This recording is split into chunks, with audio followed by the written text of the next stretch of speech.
Pero bueno, sois Thanos. Hace unos días, para variar, le di un poco al coco, reflexioné, medité, sopesé un rato y el caso es que descubrí, más bien entendí racionalmente a título individual, porque no soy el primero que ha llegado a esta conclusión, que la regla de 2 está mal, no funciona, y en este vídeo hablaré sobre ello. Seguramente el vídeo del canal con más lore hasta el momento. Aclaro que todo esto se apoya en el canon de leyendas. Muchas cosas de las que diga seguro que encajan sin problema en el nuevo canon. Pero sé que en este está eso de las diadas, que se relaciona con el tema del vídeo, y no sé bien si ha sido desarrollado en algún lado y por lo tanto no quiero meter mucho la pata. De todas formas, si digo alguna tontería, como siempre, lo podéis señalar en los comentarios.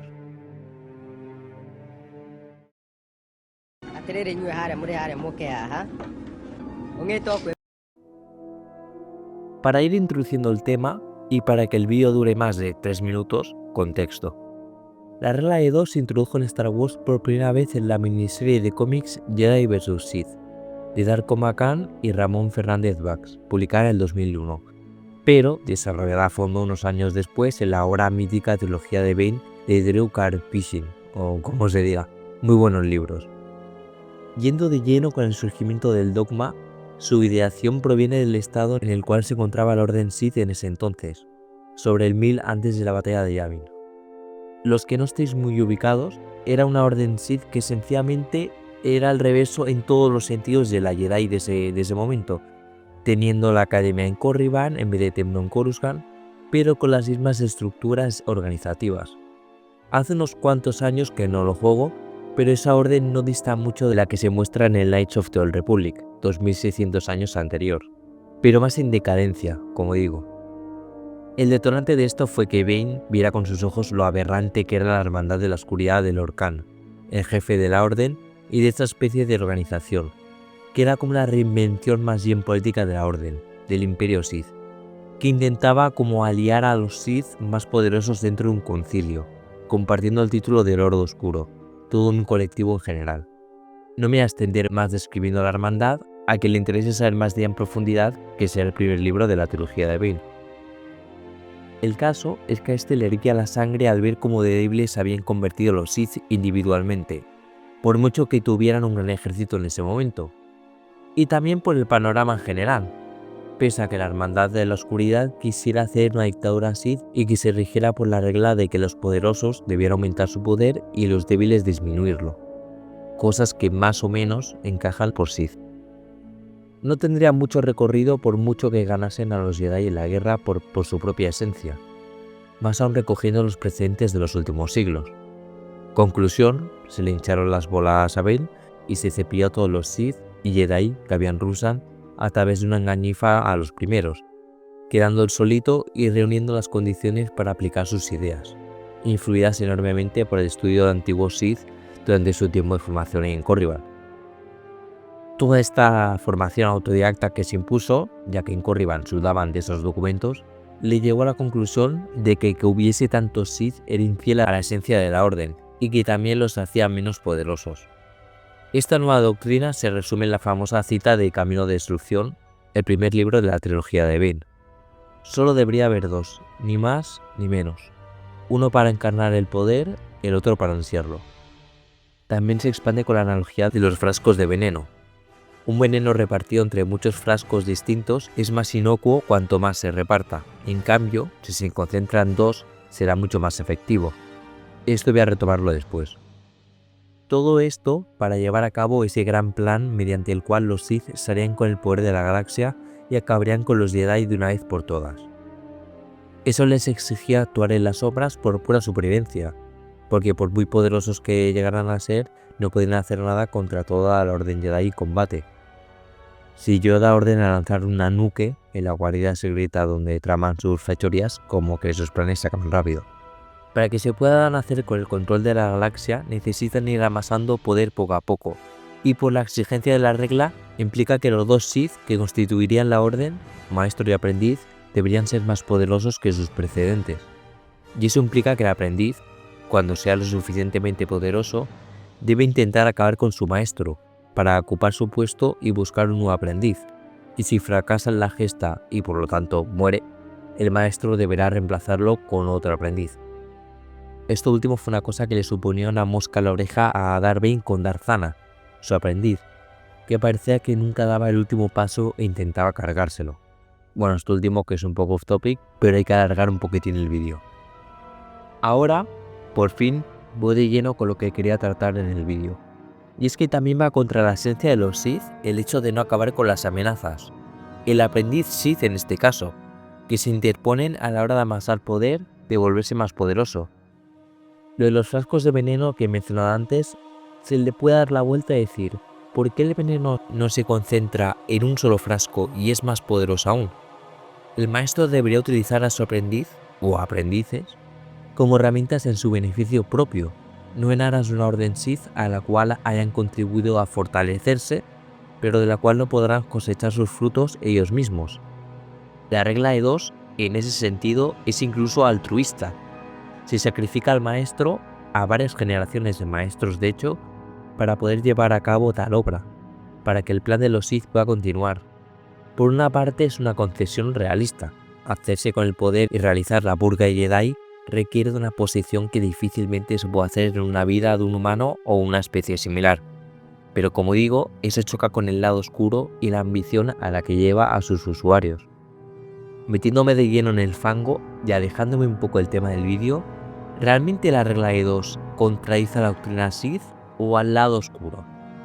Por mucho que sean sus máximos exponentes y que el lado oscuro determine en enorme medida su forma de actuar, de forma consciente o no, hay un pequeño espacio al libre albedrío que les puede liberar de sus necesidades más inmediatas, por llamarlo de alguna forma.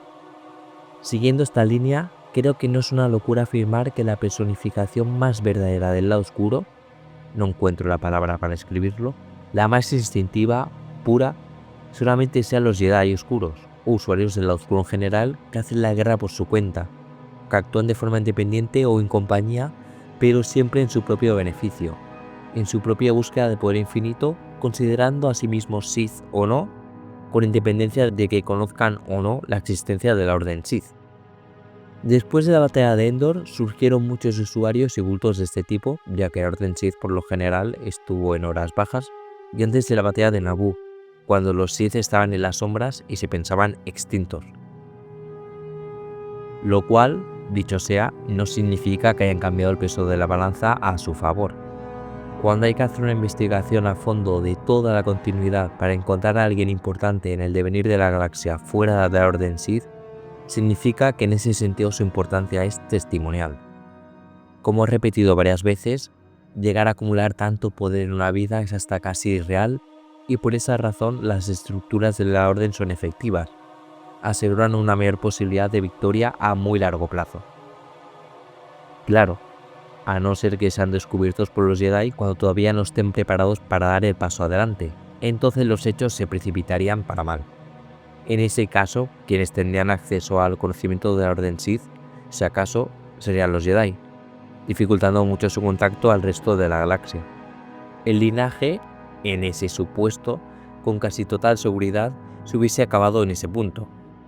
El espíritu de Darth Bane, antes del fracaso, podría sentirse con la potestad de aseverar que esos Sith que fueron derrotados realmente no lo fueron, que no actuaron como tales, que la Orden Sith sigue teniendo las dos vacantes libres, teniendo siempre una excusa ante el fracaso hasta que en algún momento se consiga la victoria. Lo que quiero decir con esto es que la Orden Sith, aplicando la regla de 2, asegura su supervivencia en mayor medida que una Orden Sith en la cual ingrese todo Cristo, especialmente en el aspecto doctrinario, pero que ni mucho menos es infalible y que requiere una extrema precaución para que no se vaya al garete en un instante. Después de desarrollar y divagar con la cuestión un buen rato, queda claro que la regla de 2, pese a que más eficaz a la hora de conseguir los objetivos de los Sith, es incongruente con el modus vivendi de estos y no es infalible. Por esa razón, Palpatine, de Sidious, creo que es el Sith definitivo, o el más espabilado. En sus comienzos como aprendiz empezó viéndose inmerso en la regla, y en esa tradición que ya tenía casi 1000 años. Pero aquí supongo que esos planes de su maestro Darth Plagueis de hacerse inmortal junto a él, exacerbaron incluso más su ambición y decidió cargárselo porque en cualquier caso, si debía haber alguien inmortal, lo sería él solo. De hecho, antes de acabar con su maestro, el día en el que fue escogido canciller, como se ve en el episodio 1, ya tenía bajo el brazo a Darth Maul, sí, con el consentimiento de su maestro, pero utilizándolo como su herramienta, que a su vez ha entrenado como su maestro. Aquí a todo el mundo se le sudaba la regla de 2. Y esto más o menos se hizo durante toda su vida, utilizando a su favor todo el contexto que le rodeaba, aunado a la tradición Sith que le precedió, cuyos deseos convirtió en realidad. Materializó el objetivo de la regla de 2, hacerse con el poder de la galaxia, al menos durante un tiempo.